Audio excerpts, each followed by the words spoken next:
찬송가 390장입니다. 390장 우리 4절 다 같이 부르겠습니다. 이 세상 이별할 때에 마귀의 권세 이기네. 천국에 가는 그 길도 예수가 거느리시네. 주 날 항상 돌보시고 날 친히 거느리시네.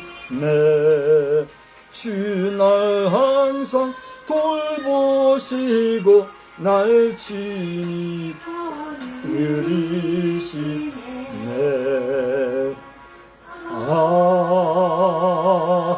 아멘.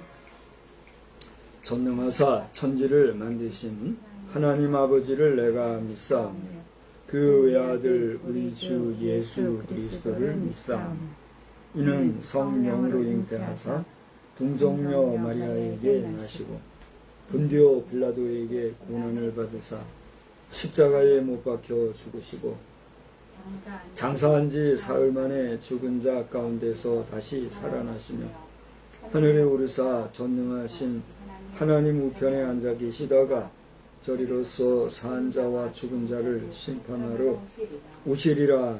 성령을 믿사오며 거룩한 공회와 성도가 서로 교통하는 것과 죄를 사하여 주시는 것과 몸이 다시 사는 것과 영원히 사는 것을 믿사옵나이다. 아멘. 우리 찬송가는요 384장을 부르겠습니다. 384장.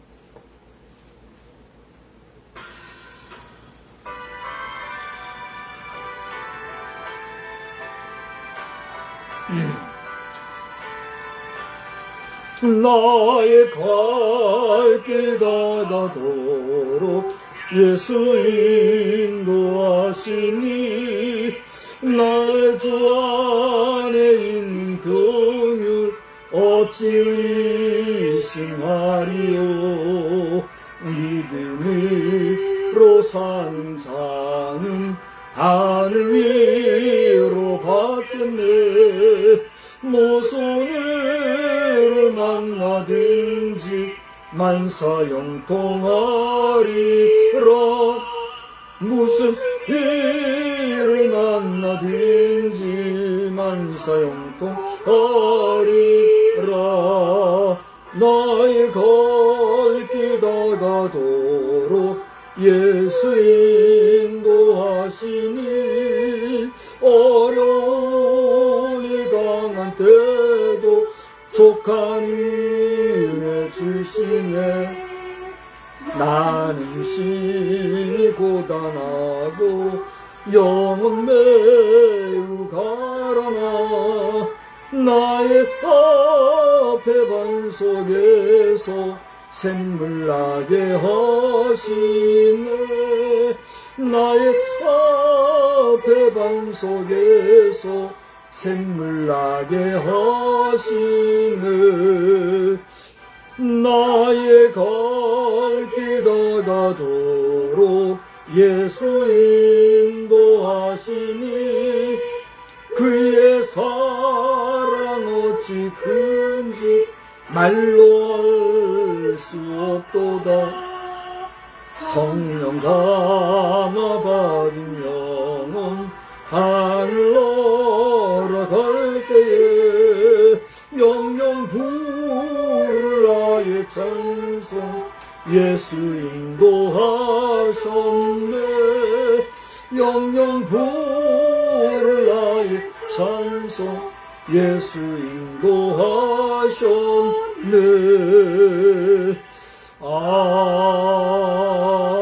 아멘.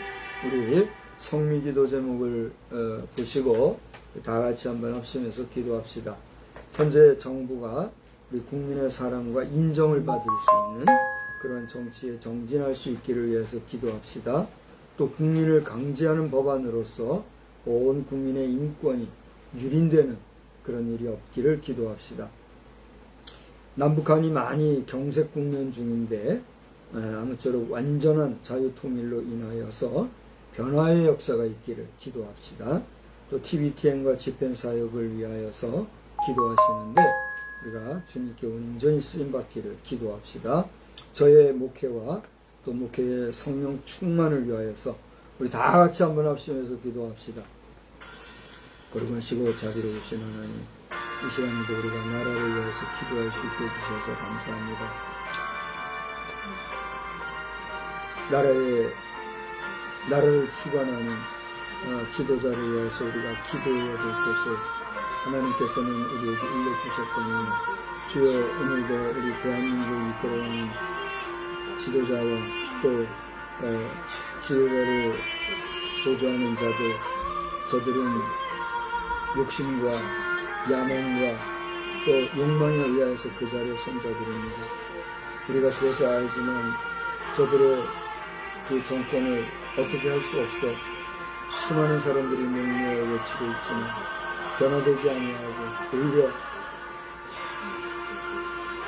국가의 정통성과 윤리성이 땅에 추락되어지는 일들, 그런 소식들이 계속해서 들리는 가운데 있으니 주여 어찌하리까 불쌍히 여겨주시고 저들이 하나님을 두려워하게 하시며 국민들의 사랑과 인정을 받을 수 있는 그런 지도자들이 되도록 주님을 불쌍히 여겨주시옵소서.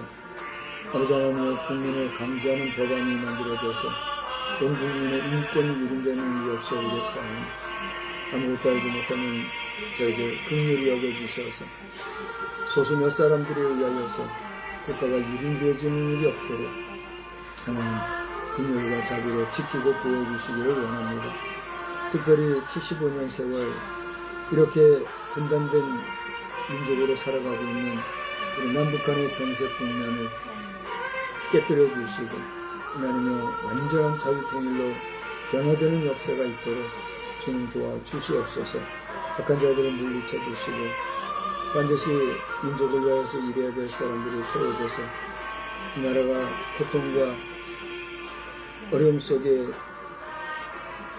추락하지 아니하고 하나님의 긍휼이 여기신 가운데서 날마다 성장하는 아름다운 이 시대지 말에 하나님 앞에 귀하게 쓰임받는 국가 민족 되도록 주님 인도하여 주시옵소서. TVTN과 집행사역을 이런 시대에 사용하시려고 부족한 종과 또 우리 박정희 장로를 통하여서 이를 세워주셨는지 저희들은 모르겠습니다. 그러나 이 일이 온전히 쓰임받게 해주시고 하나님여 아무쪼록 주의 능력 가운데서 선언되시리 넘쳐나기를 간절히 빌고 소원합니다. 부족한 종 목회를 기억해 주시고 성령님이 늘 함께 해주셔서 성령님이 이끄시는 대로 종이 갈 수 있는 그 종과 함께하는 모든 자들이 복받는 역사가 충만해질 수 있도록 우리를 온전히 주관하여 주시옵소서. 이 시간에도 말씀 안에서 은혜 받기를 원합니다. 주님 우리에게 귀를 열어주시고 말씀의 능력을 더하여 주시어서 하나님의 음성을 듣고 우리가 깨달는 시간이 되게 하여 주시기를 간절히 원합니다. 이 시간에도 주의 이름으로 모여 예배하는 모든 그 성도들과 주의 사자들을 또한 주님이 지키고 보호하여 주옵소서. 예수님의 귀하신 이름으로 기도드리옵나이다. 아멘.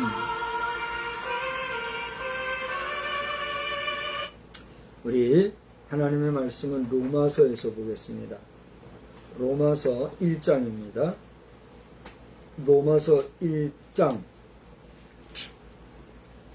8절로부터 17절까지 8절부터 17절까지 한번 교독합시다.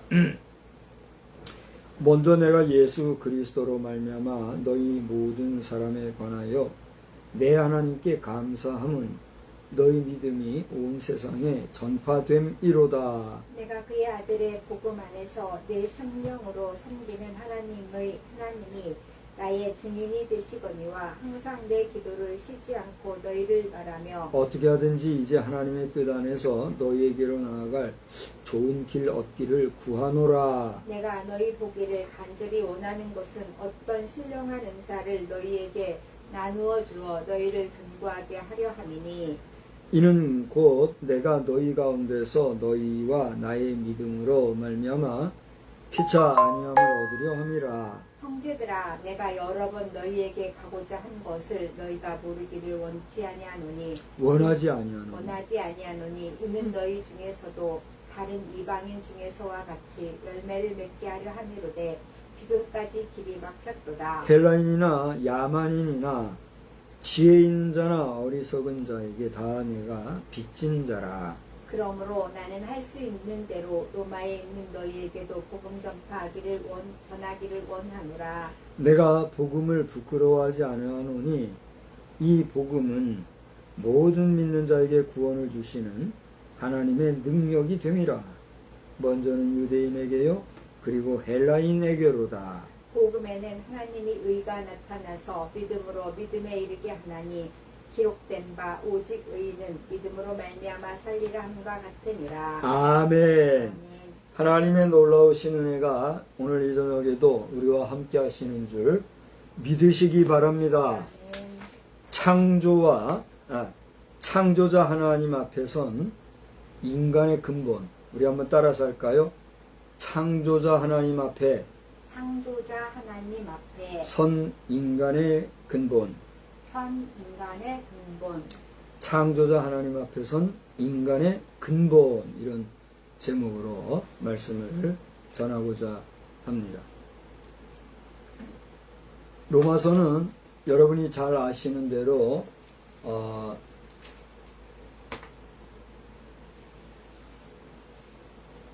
의와 또 믿음에 대한 증거의 말씀으로 구성되어 있다 하는 것을 여러분이 잘 아실 줄 압니다. 우리 사람에게 주어진 의라고 하는 것이 무엇인가? 그 의는 무엇으로 말미암았고 그 의의 근본이 무엇인가? 크게 보면 그러한 내용을 다루고 있는 것이 로마서다. 이러한 깨달음을 여러분들이 아시고 또 이해하시는 줄 압니다. 로마서를 통해서 우리가 발견할 수 있는 여러 가지 교훈들이 많이 있는데요. 오늘 저는 본문으로 택한 로마서 1장 8절로부터 17절 안에서 우리 인간이 하나님 앞에서 하나님으로 말미암아 하나님을 통하여서 세워지고 또 만들어지고 또 여기에 존재하고 있는데 그러한 우리 인간의 근본이 뭔가 그걸 우리 한번 생각해 보고자 하는 거예요. 오늘 성경을 본문을 이렇게 좀 분석적으로 본다고 해야 될까요? 분석해서 본다고 하면 먼저 8절부터 10절까지를 보면 바울 사도가 로마 교회를 방문하고자 하는 그런 계획을 세웠던 모습을 보게 돼요. 내가 어쨌든지 하나님의 말씀을 전함에 있어서 로마 지역에 있는 로마 교회 성도들을 향하여서 나아가서 그들에게 복음을 전하면 좋겠다. 그런 계획을 세웠다라고 하는 것이죠. 그 구체적인 내용이 11절로 13절을 보면 너희라고 하는 내용을 통하여서 구체적으로 로마 교회 성도들을 지칭하고 있는 것을 보게 돼요. 그러니까 8절, 9절, 10절에는 바울이 로마 교회 성도를 방문하고자 하는 그런 마음이 있었다. 그런 구체적인 내용이 11절로 13절을 보면 나오는데 한번 차례대로 봅시다. 내가 너희 보기를 간절히 원한다. 너희가 누굴까요? 로마 교회 성도를 얘기하는 거예요. 그러면서 너희를 견고하게 하려 합니다. 누구를? 로마 교회 성도를. 그러니까 바울 사도가 로마 교인의 성도들을 찾아 방문하고자 하는 것은 다른 것이 아니라 로마 교회 성도들을 어떻게 하려고 한다고요? 견고하게 하려고 한다.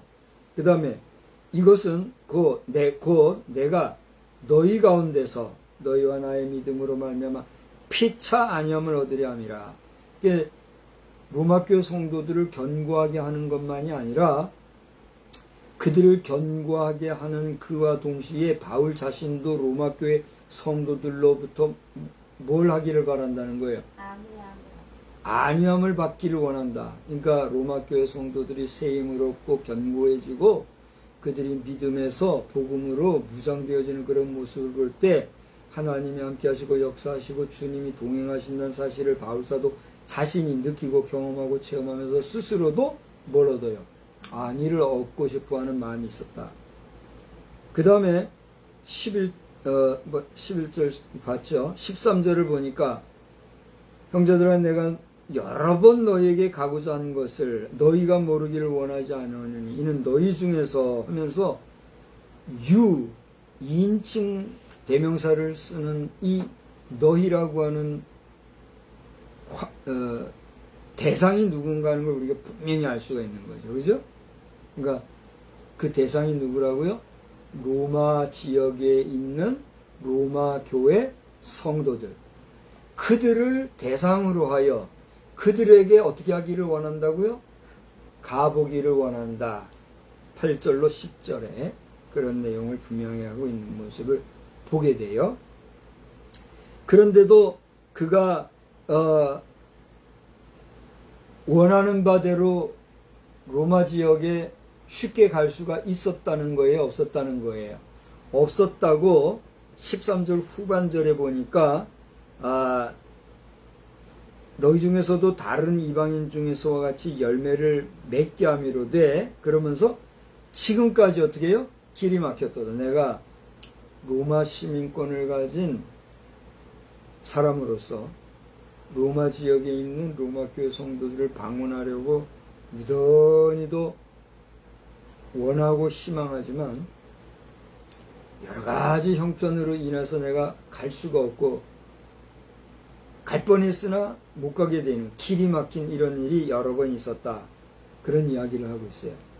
자, 여기서 우리는 한 가지 교훈을 찾게 되죠. 하나님의 일을 함에 있어서 혹은 복음을 증거함에 있어서 우리가 자의적으로 선택적으로 자신의 의지로 그와 같은 사역을 하게 되는 수도 있고 전적으로 하나님이 이끄셔서 강권하심을 조차 그 강권하시는 역사에 따라 내 의지와 상관없이 그 일을 수행하는 경우가 있어요. 그렇습니까? 그렇지 않습니까? 그렇죠? 그러나 이러저러한 상황 속에서도 공통적인 것은 무엇인가? 그 모든 배경에는 하나님의 뭐가 있다는 거예요? 계획과 섭리가 있다는 것이에요. 그러니까 우리가 주의 일을 한다 할 때, 또 복음을 전한다고 할 때, 그 일이 분명히 귀하고 거룩하고 경건하고 또 소중한 일이지만 그것이 하나님의 뜻이 없는, 하나님의 계획과 섭리가 없는 그러한 사역이라고 하면 그것은 하나님의 일이 될까요? 자신의 일이 될까요? 자신의 일이. 저는 여러분들이 어떻게 판단하고 말할지 모르겠으나 몇 년 됐어요. 몇 년 됐는데 하나님께서 우리 한국교회에 바라는 바가 있다면 우리 한국교회를 향해서 하시고자 하는 그 마음, 의지, 뜻이 있다면 왜 한국교회 성도들이 해외 선교 하면서 자꾸 해외 다니면서 좋은 것이든 안 좋은 것이든 우리 한국인들의 존재를 계속해서 퍼뜨리는 이 일이 좋게 여기지 않으시는 것 같은 그런 느낌을 제가 받게 됐어요. 이게 근거가 뭔가? 그것은 첫째로는 우리 교회 내부적인 불안정감이에요. 둘째로는 우리 교회 안에서의 질서가 많이 무너졌음이에요. 세 번째로는 여러 가지 해외 선교 현장 속에서 들려오는 불협화음과 잡음들이 그것을 하나의 근거 삼는 이유가 되게 하시더라고요. 첫째로 우리 교회가 불안정하다는 건 무슨 얘기예요? 지금 벌써 몇 년째 우리나라는 정치적으로 안정적입니까? 불안정적입니까? 불안정적인 거 인정하십니까? 근데 여러분이 어떻게 보실지 모르지만 사회 정치가 불안정하다고 하는 것은 그 배경에 10중 8구 아니면 100중 99는 교회에 뭐가 불안정하다는 거예요. 교회 정치나 교회 안에 여러 가지 환경이 불안정하다는 거예요.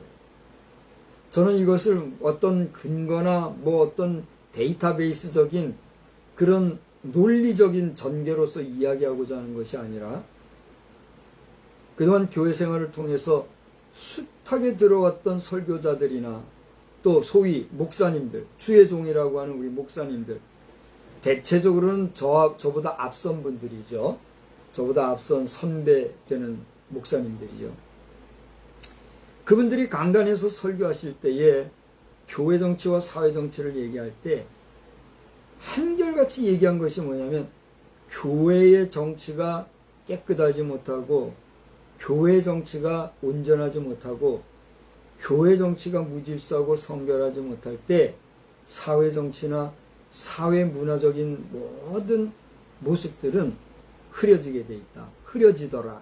이런 이야기를 하시는 그런 말씀의 근거 아닙니다. 만약에 우리 선대에 그렇게 설교 시간에 설교했던 내용이 틀렸다고 하면 저도 어떻게 해요? 틀린 거죠. 그걸 인용하고 있으니까. 그러나 선배들의 그러한 선진들의 그러한 설교를 통한 교회와 사회의 이런 현상학적인 이야기를 한 것이 맞다고 하면 고대 여러분이 말씀하신 대로 우리 한국의 사회와 한국의 정치가 불안정하다는 것은 교회가 어떻게 하는 거예요? 불안정하다는 거예요. 교회가 안정적이지 못하다, 불안정하다는 건 뭐예요? 교회가 무질서하다. 교회의 무질서한 사례를 들라치면 그 자체로 형제를 비판하는 것이기 되기 때문에 제가 사례별로 이야기하고자 하지 않습니다. 또 그렇게 하지 않으려고 합니다. 그러나 그 중에서 가장 대표적인 것이 있다고 하면 그것은 목회자와 우리 평신도 사이에 어떻게 보면 각자가 받은 직분, 은사적인 부분에 있어서 달란트에 있어서 구분이 모호해지고 그리고 그 직분별 사명 수행의 역할에 있어서 파괴 현상이 자꾸 교회 안에 심화되고 있다라고 하는 것이죠. 그 대표적인 것이 이제 소위 말하는 만인제사정론, 그것을 얘기하는데, 이 만인제사정론이라고 하는 것은 교회 안의 평신도가 목사직과 같은 안수례의 은혜에서 세우심을 받은 자와 같은 위치에서 사역을 감당할 수 있는 모든 평신도들이 제사장과 같은 역할을 감당할 수 있는 제사장적인 사역을 할 수 있다라고 하는 그런 해석적인 왜곡을 의미하는 게 아니에요. 만인 제사장론이라고 하는 것은 여러분 간단하게 설명을 할게요. 예수님 십자가에 달려 운명하실 때에 성전에서 하나의 현상이 발생했어요. 그게 뭐죠? 휘장이 위로부터 아래로 갈라졌어요. 아래서부터 위로 갈라졌어요. 위로부터 아래로 쫙 갈라졌죠. 그 성전 휘장이 갈라졌다는 건 뭐냐면 지성소와 성소 사이에 드리워진 휘장을 얘기해요. 그러니까 성소와 지성소의 구분이 없이 갈라졌다는 거예요. 지성소에 들어갈 수 있는 자격은 누구에게만 있어요? 제사장도 아니에요. 대제사장이에요. 그것도 1년에 반차를 조차 한 번씩 갈 수밖에 없는 위치에 있는 그런 존재. 그것이 갈 수 있는 그런 분이 갈 수 있는 게 지성소였어요. 그러니까 일반 제사장들은 어디까지 들어갈 수 있어요? 성소까지 들어갈 수 있어요. 그 밖에 이스라엘 백성들, 소위 말하는 평신도에 해당하는 우리 일반 성도들, 하나님의 백성들이 갈 수 있는 곳은 어디까지예요? 성전 뜰까지예요. 성소 안에도 못 들어갔어요. 제사장들이 나가서 제사 일을 보는 사람들이 행사한 것이 성전 안이에요. 그 정도로 엄격했던 하나님 앞에서의 제사 행위를 주님이 십자가에 달려 돌아가심으로써 성소와 지성소의 그 자리를, 그것도 성전 안이죠. 성전 안에서 그 장수를 찢어버리심으로써 누구나 갈 수 있는 그런 자격을 주신 이 은혜로운 사건은요,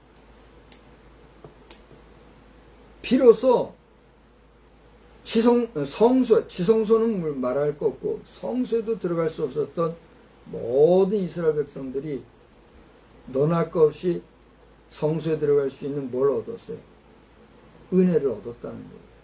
근데 고대 말했죠. 성소에 누가 들어갈 수 있다?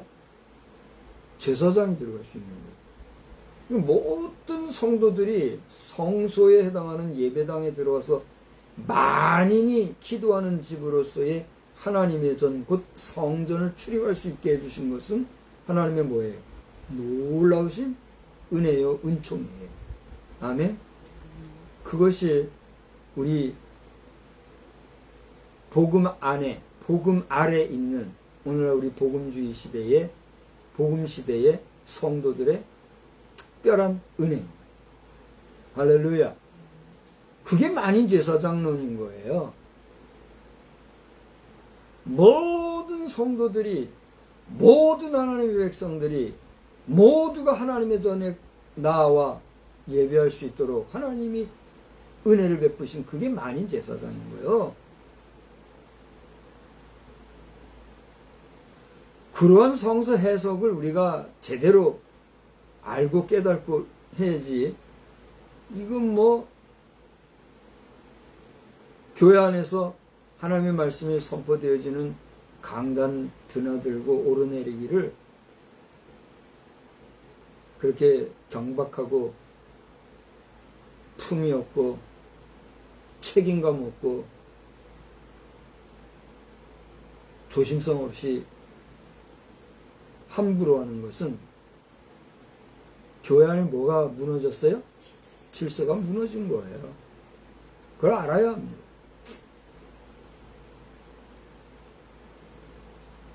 자, 여기서 제가 특정인의 이름을 거론하고 그의 어떤 활동을 거론하고 뭐 이런 식으로 얘기하면 또 분쟁과 다툼이 일어날 상황이기 때문에 제가 말하지 않으려고 그래요. 뭐 그럴 필요도 없고. 오늘 저의 이 메시지를 들으시고 여러분이 판단하시고 구별해 보시고 잘 묵상하시고 참고하여 교회 안에서 질서를 깨는 일이 없게 되기를 주의 이름으로 축복합니다. 저도 안수받은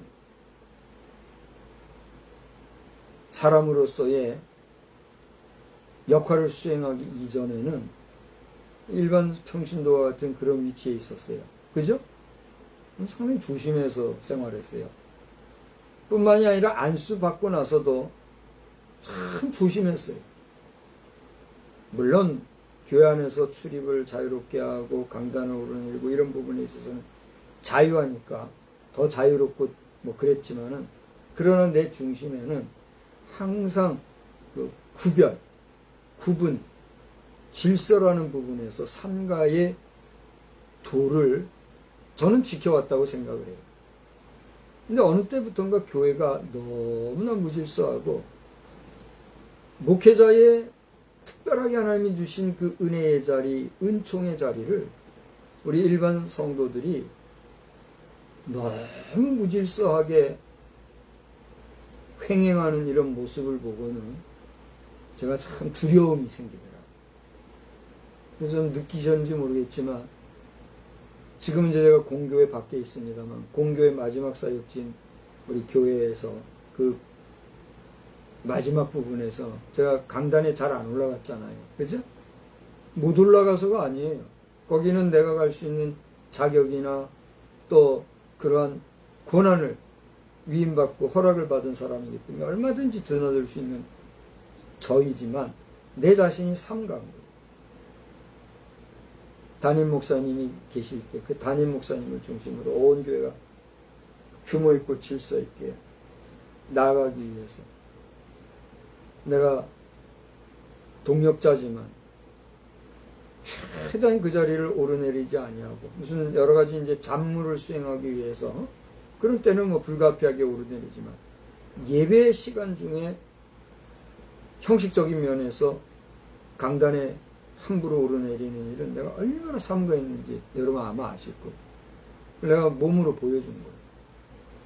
내 자신이 강단에서 설교할 수도 있지만 스스로가 하단에 내려와서 설교를 한 이유도 그거예요. 강단의 권위와 강단의 무게감을 온몸으로 보여주기 위한 나의 어떤 실천 행위였죠. 뭐 그걸 느끼셨는지 모르겠어요. 물론 그것이 옳다 그르다 뭐 내가 잘했다 못했다 이런 걸 내가 얘기하려는 게 아니라 내게 주시는 하나님의 감동이 그것이었다. 나는 그걸 실천했다. 그걸 얘기하는 거예요. 그런 입장에서 오늘 교회의 모습을 볼 때 우리 평신도 여러분들 오늘 이 설교를 듣는 분 뭐 여러 층이 있을 거예요. 뭐 장로님들도 있을 테고 일반 직분자들, 집사, 권사님 이런 분들 또 우리 목회자, 목사, 전도사님들도 있고 뭐 누가 이 영상을 본지 저는 모르죠. 반응도 안 주니까. 근데 누가 보시든지 간에 여러분 오늘날 교회를 잘 생각해 보란 말이에요. 아무리 우리 은혜 시대에 살고 주의 복음으로 말미암아 하나님의 성전 출입이 자유로워졌다고 하지만 하나님의 말씀이 선포되어지는 하나님의 말씀이 선포되어지는 그 강단과 또 우리 일반 회중석의 자리 그런 자리가 또 더 나아가 교회 안과 교회 바깥의 여러 가지 환경들 이런 부분에서 우리가 무질서하고 또 경건하지 못하고 함부로 하는 일은 없는가? 잘 생각해야 됩니다. 왜요? 내 집은 만민이 기도하는 집이라 일컬음을 받을 것이라는 말씀처럼 성전은 하나님 앞에 뭐 하는 곳이에요? 기도하는 곳이에요. 기도하는 곳은 뭐 하는 곳이에요? 성소예요. 성소. 성소가 뭐예요? 거룩한 곳이에요. 그 성전이란 말이에요. 성전을 성전으로 우리가 여기지 아니하고 도떼기 시장같이 어떤 옛날 회당과 같이 그저 교제장과 같이 어떤 사교회장과 같이 콘서트하는 공연장과 같이 그렇게 여기면 곤란하다. 여러분들 가운데 뭐 고리타분하게 꽉 막힌 사람이라면 옛날 사람이라면 이렇게 말하는 자도 있을지 모르겠으나 그것은 그렇게 생각할 수 있는 자유가 있으니까 그렇게 생각해도 상관이 없으나 그것이 하나님 앞에서 경거망동이 될 수 있음을 경고하는 거예요. 누구도 이렇게 말하지 아니할지 모르지만 하나님께서는 저를 통해서 말씀하게 하시는 거예요. 그냥 들으시기 바랍니다. 자, 좀 확대돼서 이야기를 했습니다만 두 가지를 얘기했죠. 바울 사도가 로마교회 가보기를 원했다. 그 로마교회라는 것은 다름이 아니라 로마교회 성도들을 향한 것이고 그 내용이 11, 12, 13절에 분명히 기록이 되어 있다. 그럼에도 바울은 그 로마교회에 쉽게 갈 수가 없었다. 근데요, 여기 14절을 보면 아주 재밌는 부분이 나와요. 한번 볼까요? 다 같이 한번 읽어봅시다. 헬라인이나 야만인이나 지혜 있는 자나 어리석은 자에게 다 내가 빚진 자라. 자, 이 내용을 보면 문제가 있어요, 없어요? 이 서술에 있어서 바울의 이러한 서술에 뭐 문제가 있어요? 문제가 없어 보이죠? 그런데 잘 봐요. 헬라인이나 그 다음 뭐라고 그랬어요? 야만인. 야만인이란 게 뭐예요? 여기서 야만인이 뭘까요? 지혜가 있는 분은 잽싸게 그 각주 번호를 보고 밑으로 내려가서 아마 읽어보실 거예요. 헬라어를 사용하지 않는 이 야만인이 뭐라고요? 헬라어를 사용하지 못하는 거예요. 절 보세요. 오늘 미국의 국민들과 미국의 버락이 아니라 누구죠? 도널드 트럼프 대통령께서 이 영상을 보시게 된다면, 트럼프 대통령께서는 그러지 않으시라고 봅니다만, 대체로 대통령들은 안 그런다고 봅니다만, 미국인들 가운데서도요, 영어 못한다고 아주 사람을 하대하는 그런 경향이 있나 봐요. 그런 의식을 가진 사람들 앞에서 영어 한마디도 못하는 저 같은 사람이 딱 서면 뭐가 될까요? 야만인이 되는 거예요, 야만인. 영어도, 미국말도 못하는 저 무식하고 저 덜 떨어진 야만인 같은, 그렇게 한단 말이에요. 그게, 저를 보세요. 이 당시 바울사도 시대의 문화적 배경이었다는 거예요. 다시 말하면 그 당시에 최고의 문화라고 여겨졌던 무슨 문화? 헬라 문화. 그 당시에 최고의 언어로 여겨졌던 어떤 언어? 헬라어를 쓰지 못하면 야만인 취급을 당했던 그런 시대에 누가 이 표현을 했어요? 바울사도 자신이 그 표현을 지금 하고 있는 거예요. 그러니까 바울사도 자신은 자신의 의지와 무관하게 그 당시에 로마 시민으로서의 주체의식과 또 헬라어를 구사하는 그런 당시 최고의 문화적 배경을 가진 사람으로서의 뭐가 있어요? 자긍심이 있었던 사람이었기 때문에 무의식 중에 이런 표현을 썼단 말이에요. 헬라인이나 헬라말 못하는 야만인이나 할 것 없이 그 다음 뭐라고 그랬어요? 지혜 있는 자나 어리석은 자에게 다 내가 빚진 자라, 이렇게 얘기했어요. 자, 이제 여기 고대 질문했던 것처럼 이 서술을 보면 전혀 문제가 없지만 깊이 들어가 보면 여기서도 문화적인 뭐가 있어요? 우월의식, 우월감이 있는 것을 우리가 보게 된다는 거죠. 그렇다고 바울사도를 비판적으로 지금 말하려고 하는 게 아니에요. 그 당시에 이런 일들이 있었던 상황이었다, 이걸 얘기하는 거예요. 이런 상황 속에 바울사도는 뭐라고 얘기했어요? 내가 여러분들에게 다 빚진 자와 같습니다, 이런 얘기를 했단 얘기예요. 왜 빚진 자와 같다고 그랬을까요? 그가 지금은 복음을 전하는 사도로서의 직분을 가지고 로마 교회 성도들에게 이런 편지를 썼지만, 이러한 복음 증거자가 되기 전에 바울사도는 어떤 사람이었어요? 그 복음을 핍박하고 그 복음의 전파를 방해하는 사람이었다라고 하는 것에 대해서 철저하게 뭐하고 있어요? 뉘우치고 반성하고 미안하게 생각하고 있다는 거죠. 오늘날 예수를 믿지 아니하거나 오늘날 하나님의 존재를 긍정하지 못하고 인정하지 못하는 가운데 살아가는 여러분들이 오늘 이 영상을 보신다고 하면,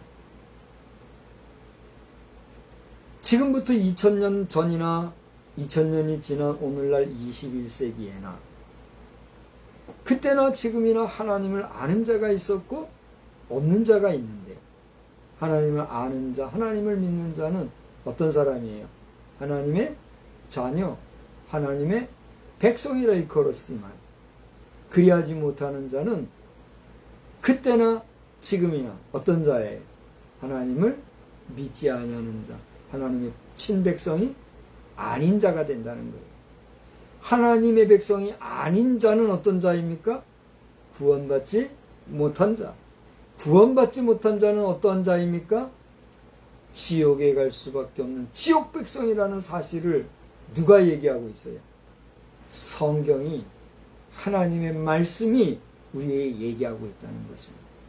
아멘?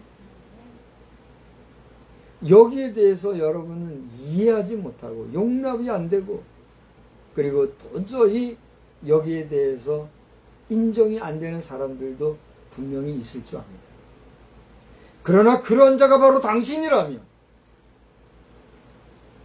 당신은 오늘 이 말씀 앞에서 당신 자신은 물론이거니와 당신의 근본인 당신의 조상들과 그 조상의 조상들과 그 조상의 근원이 누구이며 그 근원이 어디로부터 났는가 라고 하는 근본에 대하여서 여러분이 생각하시기 바랍니다.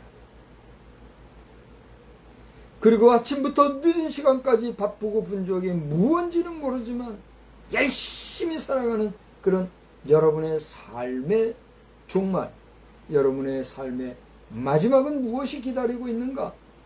한번 생각해 보시기 바랍니다. 모든 사람이 (70을) 사는데 강건하면 (80이라도) 그 세월이 어떻게 한다고요? 신속히 간다. 우리말에 세월이 무엇과 같이 날아간다 그래요? 쏜살같이 날아간다 그래요. 쏜살이 뭐예요? 화살을 쏠 때 그 화살이 눈에 보이지 않을 정도로 휙 날아가는 그게 쏜살같이 날아간다 그러잖아요. 근데 그거는 활 쏠 때 시대고 시절 얘기고, 지금은 어떻게 해요? 총알같이, 총알은 총 쏘는 시대 이야기고, 지금은 무슨 속도에서 뭘 얘기하는 시대예요? 음속, 광속, 그런 걸 얘기하는 시대잖아요. 인생이요, 짧은 것 같지만 그렇게 짧은 게 아니죠. 그러나 긴 것 같아도 짧은 게 뭐예요? 우리 인생이란 말이에요. 지금 꿈뻑꿈뻑 졸까 말까 하는 여기 말씀을 듣고 있는 사람의 60년 전의 모습을 한번 생각해 보세요. 60년 전에 어떤 모습이었어요? 참 어린 아기였죠, 그지? 50년 전에 어떤 모습이었어요? 학교 간다고 뺑이 치면서 그 길 갔죠? 포장도 안 된 거리 다녔죠? 20년 전의 모습을 생각해 보세요. 어땠어요? 이제 대학교 다닌다고 난리를 치고, 졸업하고서는 캡이라 그러네? 그 당시 캡 썼죠? 간호사 출신이니까 캡 쓰고 그렇게 근무했죠? 30년 전에는 어떤 일이 있었어요? 그랬어요. 결혼해가지고 40년 전에는 애 키우느라고 뺑이 쳤죠? 아니, 20년 전이죠. 20년. 10년 전엔 뭐 했어요? 10년 전에는 지금과 같이 노인 어르신들 돌보느라고, 오늘도 뺑이 쳤지만 그때도 뺑이 쳤죠? 60 넘은 지금 내 모습 어떻습니까? 우리는 지금요, 불과 몇 분 안 되는 사이에 60년을 돌아봤어요. 우리 사는 세상이 그렇게 순간입니다. 앞으로 내 남은 생애가 얼마나 될까 우리 알 수 있어요, 없어요? 요즘에는요, 뭐 기계적으로, 데이터적으로 무슨 뭐 바이오 테크놀로지 뭐 이런 과학 기술적인 것으로 한 사람이 나서 죽을 때까지의 그 시간을 측정한다면서요. 그래서 그 사람이 앞으로 죽으려면 며칠 남았다까지 계산하는 그런 시대라면서요. 미쳐도 이런 미친 시대가 어디에 있습니까? 우리 인간의 수명을 수치로 계산해 가지고 한 인간의 남은 수명까지 계산하는 그런 초과학 시대를 우리가 지금 살고 있어요. 이런 시대에 생명의 근원이 어디서부터 말미암았는가? 생명의 근원은 누구신가? 우리에게 생명을 주신 분이 누군가? 그 누구란 분이 하나님이라는데 도대체 하나님이 계신가? 이런 자아의 근본적인 문제에 대해서 우리가 관심 없이 다른지 쳇바퀴 돌듯이 아침부터 밤늦게 수고하고 있어요. 잠깐 잠자고 아침에 또 일어나자마자 바쁘게 또 뛰어다니라고 하루고, 그런 삶을 사는 인간의 삶은 도대체 무엇입니까? 오늘 말씀 안에서 우리는 그것을 돌아봐야 합니다. 오늘 말씀에서 바울사도가 그걸 얘기하고 있지는 아니하지만 부자한 종을 통해서 바울사도를 돌아보면서 우리 자신의 삶, 당신의 삶을 돌아보기를 권면하고 있는 거예요. 주 예수를 믿고 그 예수 그리스도 안에서 하나님을 아는 지혜와 지식이 여러분에게 충만하기를 주님의 이름으로 축복합니다. 그렇게 살아갈 때에 우리 인간은 믿음이라는 걸 가지는데 그 믿음이 뭔가? 오늘 17절을 보니까 그 믿음을 가지는 우리 인간이 소유한 것을 복음이라고 하는 말로 표현을 하고 있어요. 절 보세요. 믿습니까? 뭘 믿어요? 예수를 믿지요. 예수가 뭔데요? 오늘날요, 예수 그리스도는 인격이거든요. 예수님은 인격체거든요.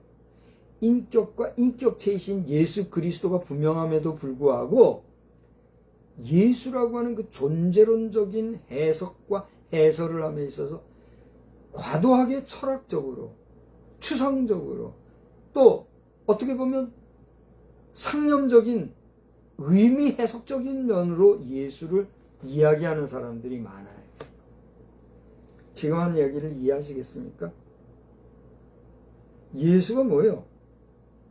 예수는 우리와 똑같은 형상을 가지신 하나님의 아들로서 이 땅에 나신 우리와 같은 사람의 몸을 입으신 분, 그분이 예수요. 예수가 누구요? 그 예수가 우리가 해결할 수 없는 제 문제를 해결해 주시기 위해서 죽음도 마다하지 아니하시고 십자가를 짊어지셨다는 거예요. 예수가 누구요? 그렇게 죽으신 예수님이 더 이상은 사망의 권세에 매일 수 없기 때문에 죽음의 자리에서 부활하시고 승천하셨어요. 지금 하나님 편에 계시다는 거예요. 그게 예수요. 그게 예수님이요. 그게 예수 그리스도라고 하는 실체, 실존이라는 거예요. 믿습니까? 그 간단하고도 분명한 것을 복잡하게 존재가 어떻고 그의 의미가 어떻고 네, 다 쓸데없는 지 복잡하게 갈 것 없고 예수는 이 땅에 오신 뭐예요? 하나님의 아들이다. 그 예수가 나를 위해서 어떻게 했다? 희생당하시고 고난당하시고 십자가에 죽으셨다. 그러나 지금 어떻게 하고 계시다? 죽음의 권세, 사망의 권세에서 부활을 승천하셔서 하나님의 우편에 계시다가 장차 어떻게 한다? 우리를 최후에 심판하시기 위해서 심판주로, 심판장으로 오실 것이다. 할렐루야! 그 단순한 사실을 그저 영접하고 믿고 받아들이고 그 하나님 안에서 그 하나님의 은혜 가운데 예수 그리스도로 말미암아 주신 교훈 안에서 복되게 살아가면 그게 뭐예요? 그리스도인이요? 그게 뭐예요? 하나님의 자녀된 증거의 삶을 사는 것이다. 할렐루야! 예수 믿는 거 어려워요? 쉬워요? 그 간단하고도 쉬운 거를 못해가지고 별별 고민하고 난리를 치는데 그럴 거 없어요. 안 믿어지면 기도하세요. 뭐라고 기도할까요? 믿음 주세요. 금도 주세요. 은도 주세요. 지혜도 주세요. 뭣도 주세요. 뭣도 주세요. 구할 것 있어야 하고 많아야 되겠지만 믿음 없이 그런 모든 걸 가진들 의미가 있어요? 없어요? 없는 거예요. 그러니까 믿음을 구하란 말이에요. 믿음을 구하면 믿음이 필요하구나. 믿음이 어떻게 해요? 생기는 거예요. 그런데 그런 믿음 하나 구하지 아니하고도 못 믿겠다라고 하는 거, 그건 뭐예요? 그게 도둑이요, 그게 강도요, 그게 사기꾼이지 뭐요. 그렇지 않습니까? 믿음이 없는 자가 구해야 될 제 영순위가 뭐예요? 믿음. 믿음을 구하고 믿음을 가진 후에 그리고 우리가 믿는 그 믿음이 뭐라고요? 복음. 복음이 뭐예요? 예수. 예수가 누구요? 그때 얘기한 거 그거예요. 리뷰해가지고 다시 봐요. 그 예수를 믿는, 복음을 믿는 그러한 우리는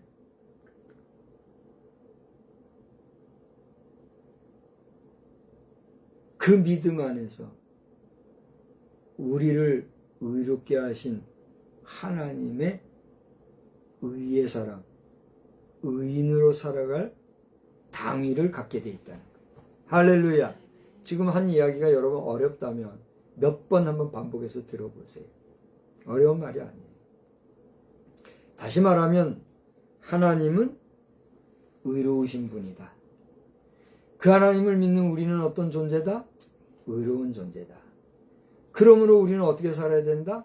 의롭게 살아야 되는데 우리를 의롭게 하는 것은 뭐예요? 복음 안에서 그 복음 안에서 그 복음을 믿는 그 믿음으로 말미암는 의. 오늘 성경이 우리의 그 의예요. 우리의 의는 오직 믿음 안에서 되는 거다. 이런 얘기를 하고 있다. 할렐루야. 하나님이 의로워서 우리도 의롭게 살아가야 되고 우리도 의인인데 내가 의롭게 된다는 거. 나로서는 내가 의롭게 될 수 있어요? 없어요? 없다. 여기서 의라고 하는 말은 뭐예요? 옳다는 거예요. 바르다는 거예요. 완전하다는 거예요. 무흠하다는 거예요. 에? 쉽게 말하면 퍼펙트하다는 거예요. 내가 완전할 수 있나요? 내가 온전할 수 있나요? 내가 퍼펙트할 수 있나요? 나로서는 안 된다는 거예요. 나로서는 안 되지만 내게 능 주시는 누구 안에서? 예수 안에서 나는 의롭게 될 수 있고 그렇게 의로워지는 나는 비로소 하나님의 의로우신과 같이 어떤 사람이 될 수 있다? 의로워질 수 있다. 그게 믿음이다. 성경은 그걸 우리에게 얘기해 준다는 거예요. 오늘 말씀 다 마쳤습니다. 바울 사도가 이거를 로마 교회 성도들에 가서 전하고 싶었는데 그게 막혔다. 그러면서 내가 못 가지만 이 편지를 써서 너희한테 얘기하니까 들어오라 이거예요. 오늘 2000년 전에 로마 교회 성도들에게 쓴 이 서신서 복음서가 복음의 말씀이 담긴 로마서가 2000년 뒤에 오늘 우리에게 이렇게 읽혀지고 있는 거예요. 할렐루야. 오늘 이 저녁에 이 말씀을 여러분이 들었다면 여러분 어떤 사람이에요? 수지마든 복된 사람이에요. 할렐루야. 복이라는 게 난 요즘 돈이 좀 많았으면 좋겠어요. 난 돈돈거리고 사는 게 듣기 싫고 막 그래가지고 돈을 구하거나 돈에 대해서 뭐 이렇게 애걸복걸 안 하고 살았잖아요. 물론 넉넉하지 않았지만 넉넉하지 않은 대로 뭐 돈 그러지 안 살았잖아요. 그죠? 아 근데 요즘에는요 돈이 많으면 참 좋겠어요. 돈이 많아야 플라잉카도 하나 사고 타고 다니지. 그죠? 돈이 많아야 뭐 KTX도 마음대로 타고 다니고 돈이 좀 있어야 앞으로 하이퍼루프 생기면 하이퍼루프도 타고 서울 부산 20분에 가죠. 그죠? 돈 없으면 그거 못 타요. 아무리 하이퍼루프 생겨도 돈 없어가지고 탈 수 있겠어요?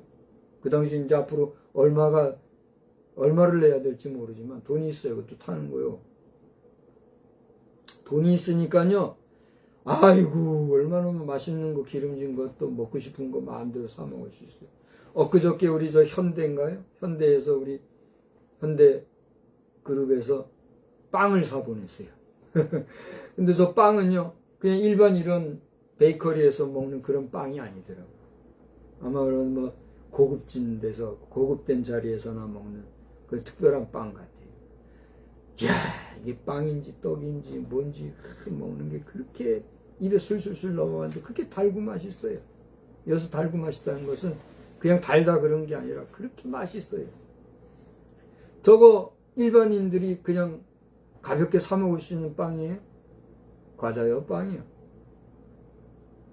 돈이 좀 많이 들어요, 저것도. 그죠? 물론 뭐, 비싸봐야 그렇겠지만. 근데 돈이 많으면 고급진 음식도 먹고, 얼마나. 돈이 많으면 좋은 옷도 사 입고. 근데 돈 없으면 할 수 있어요, 없어요? 못 하잖아요. 돈이 많으면 좋겠어요. 그래서 돈이 많으면 어떤 거예요? 복되다 그러잖아요. 복받았다 그러잖아요. 근데 내가 돈이 없으면 나는 복이 없는 사람이에요.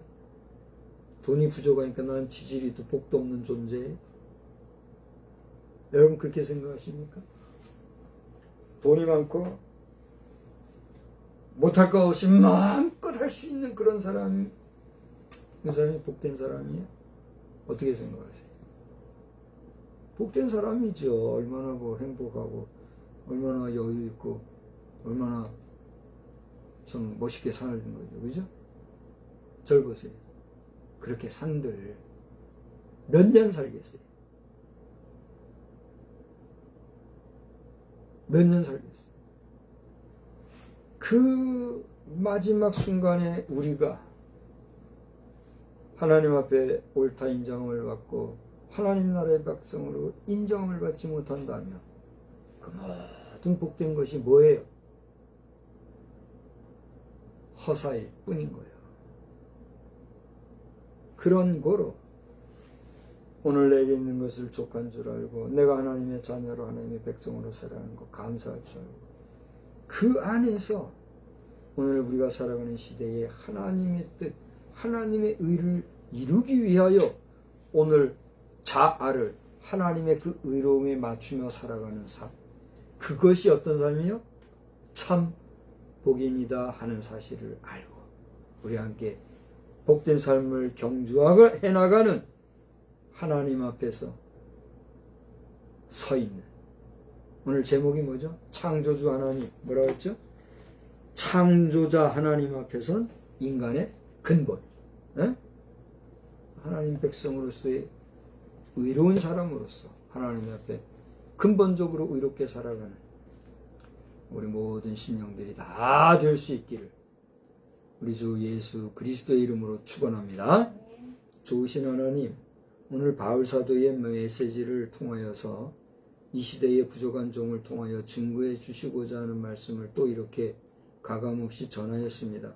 제가 뭘 생각해서, 제가 뭘 연구해서, 제가 뭘 준비해서 전한 것보다 하나님이 이 시간에 우리에게 적절한 교훈과 권면의 말씀으로 주시는 말씀을 무념무상 중에 전하였습니다.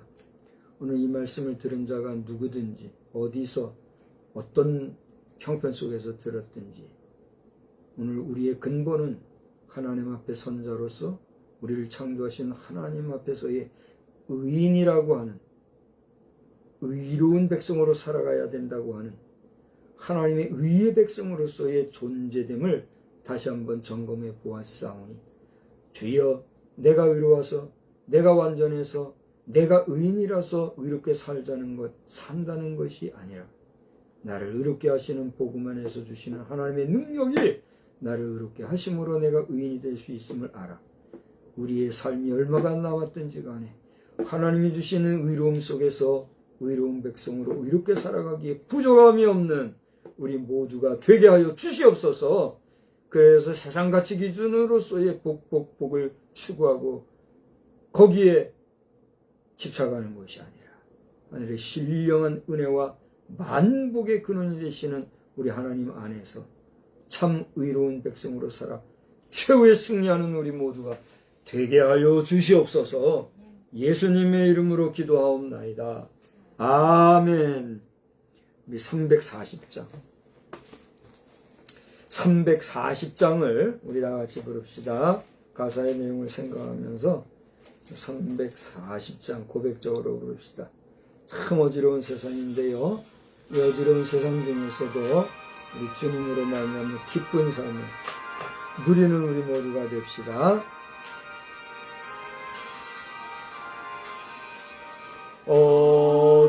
어지러운 세상 중에 기쁜 소리 들리네. 예수 말씀하시기를 믿는 자여 따르라. 세상 헛된 신과 영화 모두 내어버렸네. 예수 증거하신 말씀 날 더히 여겨라. 기쁜 때나 슬픈 때나 바쁜 때나 뒷날 때 예수 증거하신 말씀 날 더히 여겨라. 주님 크신 은혜로서 도름 돋게 하시고 복종하는 마음을 주사 따라가게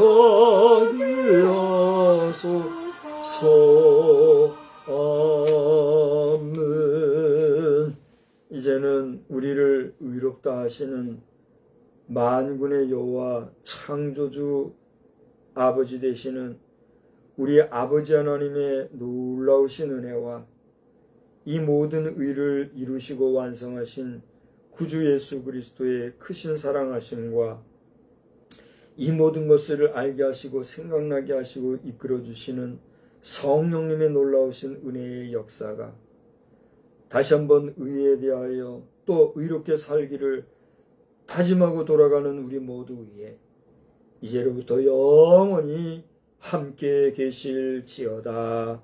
아멘.